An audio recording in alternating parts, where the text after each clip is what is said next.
আমরা উদ্বুদ্ধ ৩৬শে জুলাইয়ের চেতনায়, যে চেতনা গণতন্ত্র, অধিকার ও পরিবর্তনের নির্ভীক উচ্চারণ। বিসমিল্লাহির রহমানির রহিম। সম্মানিত অতিথিবৃন্দ, প্রিয় সহকর্মী, সাংবাদিক সমাজ এবং সত্য ও গণতন্ত্রে বিশ্বাসী সকল শুভানুধ্যায়ী, আপনাদের সবাইকে জানাই আন্তরিক শুভেচ্ছা ও সালাম। আসসালামু আলাইকুম ওয়া রাহমাতুল্লাহি ওয়া বারাকাতুহু। আজকের এই মুহূর্তটি শুধু একটি গণমাধ্যমের আনুষ্ঠানিক যাত্রা নয়, বরং এটি একটি আদর্শিক অভিযাত্রার সূচনা। যে অভিযাত্রা আমাদের অতীত থেকে শেখে, বর্তমানকে নির্ভরযোগ্য করে তোলে এবং ভবিষ্যতের জন্য হয়ে দাঁড়ায় আলোকবর্তিকা। আমরা উদ্বুদ্ধ ৩৬শে জুলাইয়ের চেতনায়, যে চেতনা গণতন্ত্র, অধিকার ও পরিবর্তনের নির্ভীক উচ্চারণ। আমাদের এই যাত্রার প্রেরণা খুঁজে পাই আমরা ইতিহাসের গহীনে। ১৯৪৭ সালের দেশভাগের পর পাকিস্তান রাষ্ট্র গঠিত হলেও পূর্ব বাংলার মানুষ ছিল ক্রমাগতভাবে বঞ্চিত। ভাষা, সংস্কৃতি, অর্থনীতি সবখানে ছিল বৈষম্যের ছায়া। মাতৃভাষা বাংলাকে রাষ্ট্রভাষা হিসেবে মেনে নিতে অস্বীকৃতি ছিল আমাদের আত্মমর্যাদায় আঘাত। ১৯৫২ সালের ভাষা আন্দোলন আমাদের দেখিয়েছিল জনগণের দাবিকে কখনোই অস্ত্রের মুখে দমিয়ে রাখা যায় না।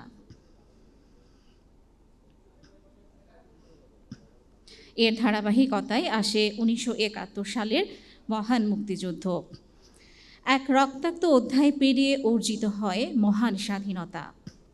৩০ লক্ষ শহীদের ত্যাগ, ২ লক্ষ নারীর সম্ভ্রম এবং কোটি কোটি মানুষের রক্ত ঘামে গড়া এই বাংলাদেশ একদিন ঘোষণা করেছিল, আমরা বাঙালি, আমরা স্বাধীন। কিন্তু স্বাধীনতার ৫৪ বছরের মাথায়ও ২০২৪ সালে আবারও জাতিকে প্রত্যক্ষ করতে হয়েছে এক নতুন গণজাগরণ। মানবাধিকার, ভোটাধিকার এবং ন্যায় বিচারের প্রশ্নে দেশের তরুণ সমাজ, বিশেষ করে ছাত্র সমাজকে রাজপথে নামতে হয়েছে। পুলিশের দমন পীড়ন, গুম, খুন, হামলা, মামলা এবং নির্যাতনও থামাতে পারেনি সেই আন্দোলনকে। এই গণ অভ্যুত্থান আমাদের স্মরণ করিয়ে দেয়, ইতিহাস বারবার পুনরাবৃত্ত হয় যখন জনগণের কণ্ঠরোধ করা হয়। এই প্রেক্ষাপটেই জন্ম নিয়েছে প্রজন্ম ২৪। স্বাধীনতা, গণতন্ত্র ও সার্বভৌমত্বের প্রশ্নে আপোষহীন অবস্থান নিয়ে সত্য ও সাহসিকতার আলোয় আলোকিত হয়ে আমরা শুরু করেছি আমাদের পথ চলা। এই প্ল্যাটফর্ম কেবল সংবাদ পরিবেশনের একটি মাধ্যম নয়, এটি হবে জনগণের কণ্ঠস্বর, নির্যাতিতের আশ্রয় এবং পরিবর্তনের দূত। আমাদের লক্ষ্য নির্ভীক সাংবাদিকতা, তথ্যের নির্ভরযোগ্যতা এবং সত্যকে কেন্দ্র করে একটি প্রগতিশীল গণমাধ্যম সংস্কৃতি প্রতিষ্ঠা। আপনাদের ভালোবাসা, সমর্থন ও দোয়া নিয়ে আমরা এগিয়ে যেতে চাই গণতন্ত্রের পথে, দেশের মানুষের পাশে।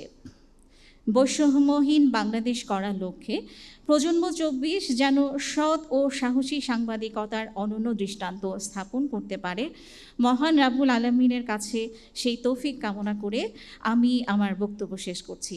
আসসালামু আলাইকুম ওয়া রাহমাতুল্লাহি ওয়া বারাকাতুহু।